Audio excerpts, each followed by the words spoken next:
లోకేషు మంగళాన్యస్తో బ్రాహ్మణ గౌహుతాశనః హిరణ్యసర్పే ఆదిత్య స్త్రియో రాజా తదాష్టమ. అంటే ప్రపంచంలో 8 మంగళకరమైనటువంటి శుభప్రదమైనటువంటి వస్తువులు ఉన్నాయి.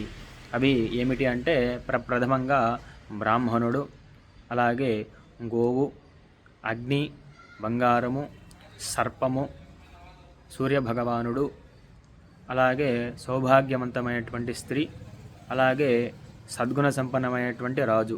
ఈ 8 మంది కూడా ప్రపంచంలో అత్యంత మంగళకరమైనటువంటి వారు అన్నమాట. అందులో ప్రప్రథమంగా బ్రాహ్మణుడు.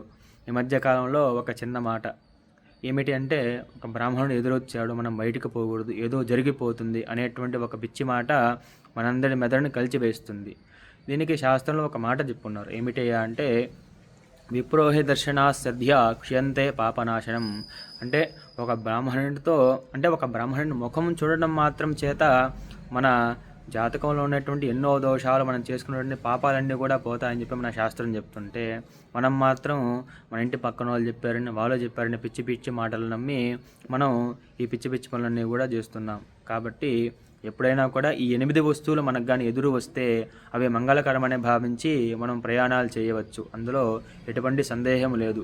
ఇంకోటి ఏమిటి అంటే, మన ఇంట్లో శుభకార్యాలు చేయడానికి బ్రాహ్మణుడు కావాలి, అశుభకార్యాలు చేయడానికి బ్రాహ్మణుడు కావాలి, మన జాతక దోషాలు పోగొట్టాలంటే బ్రాహ్మణుడు కావాలి, ఒక మంచి సలహా కావాలంటే మనకు బ్రాహ్మణుడు కావాలి. కానీ ఆ బ్రాహ్మణుడు ఎదురొస్తే మాత్రం మనం మాత్రం వెనక్కి వెళ్ళిపోతాం.